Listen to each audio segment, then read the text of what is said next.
Good morning everyone, নতুন একটি ব্লগে তোমাদের অনেক অনেক ওয়েলকাম। সকাল সকাল দেখো আজকে মৌরি বাতাসার জল দিয়ে ভিডিওটা শুরু করছি। তো রাত্রে ভেজানো ছিল, তো এখন ভালো করে ছেঁকে নিলাম, রুদ্র আর আমি খাবো। আর এখানটায় দেখো এখন চা করে নিচ্ছি। তো চাটা তো করছি, আর মিষ্টির জন্য এখানে মিজিরির জল করেছি। তো দুটোই কাপে রেখেছি, কারণ মিষ্টি চা খাওয়ার জন্য বায়না করে, তো ওকে জলটা দেওয়া হবে সেই জন্য। আর আমি তো অনেকক্ষণ ওই ঘর থেকে চলে এসেছি, এসে এখানে চা করলাম, মিষ্টির বোতলটা ধুলাম।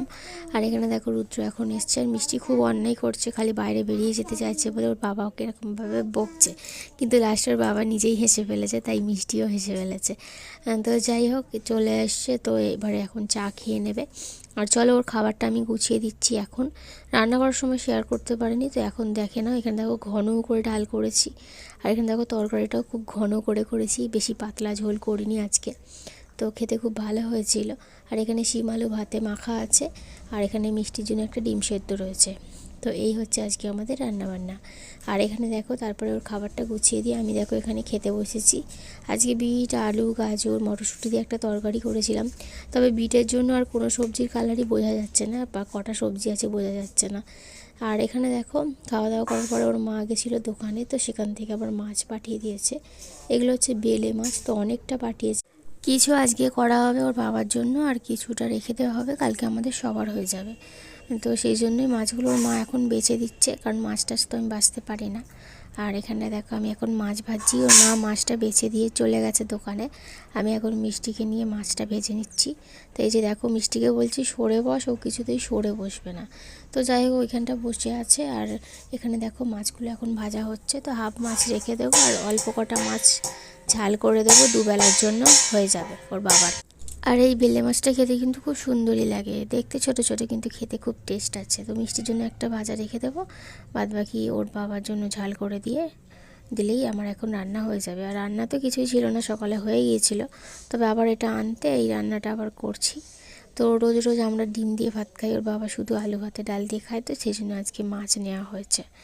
তো যাই হোক রান্নাবান্না করার পরে এখানে দেখো একেবারে তোমাদের সাথে দেখা করছি সেই সন্ধ্যাবেলায়। এটা কি বানিয়েছি বলো তো, পেঁয়াজ, টমেটো, বাঁধাকপি কেটেছি, আর একটু যে আলু কাটবো সে আর আমার খেয়াল নেই যে একটু আলু করবো। তো এগুলোকে এখন মাখিয়ে রাখবো বেসন দিয়ে।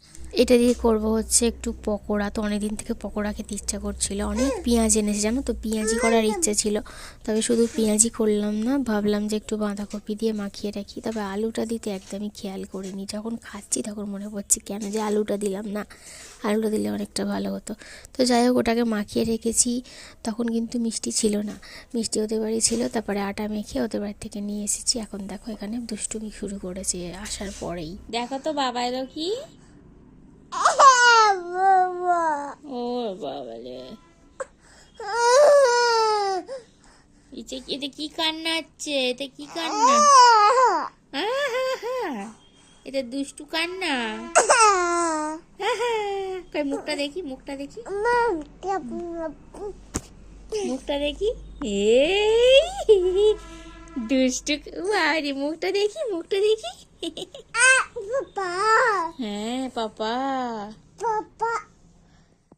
তো এই দেখো এখানে মাখিয়ে যেটা রেখেছিলাম সেটা দেখো কিরকম সুন্দর দেখতে হয়েছে। তো একদম অনেকক্ষণ যেহেতু মাখিয়ে রেখেছি, খুব সুন্দর হয়ে গেছে। তো এবার দেখো আমি এটাকে এখন ভেজে নেব।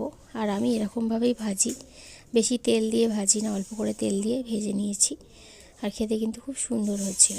আর এই যে দেখো এখন ভাজা করছি, মিষ্টি বায়না করছে, আর আমি কিছু রান্না করব ও বায়না করবে না, সেটা হতেই পারে না, সে যতই ওর খাবার যোগ্য নাই হোক।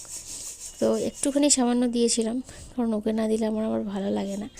তো একটা খেয়েছে, খেয়ে আবার বলছে আবার। তো আমি বলছি না আর খায় না, এবার বাবা খাবে।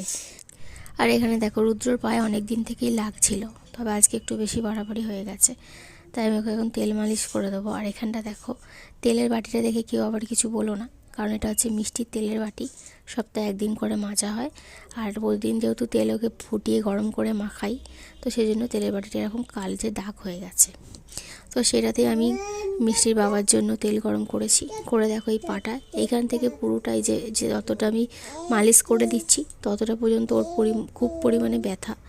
তো হাঁটতে পারছিল না, যে জোর করে করে কাজ করেছে। তো আমি বললাম ডাক্তার দেখাতে, বললো আগে একটু মালিশ টালিশ করি, তারপরে একটু ক্রিম ট্রিম লাগাই, যেগুলো পায়ের জন্য পাওয়া যায়। যদি ভালো না হয় তখন ডাক্তার দেখাবো, সেই জন্য আমি ওকে করে দিচ্ছি মালিশ। মিষ্টি অনেকক্ষণ ঘুমিয়ে পড়েছে, এখন 10:30 বাজে। আমরা এইমাত্র খাওয়া দাওয়া করলাম। সকালের ডিমের তরকারি ছিল, রুটি করেছিলাম, সেটাই খেয়েছি, আর মুড়ি খেয়েছি।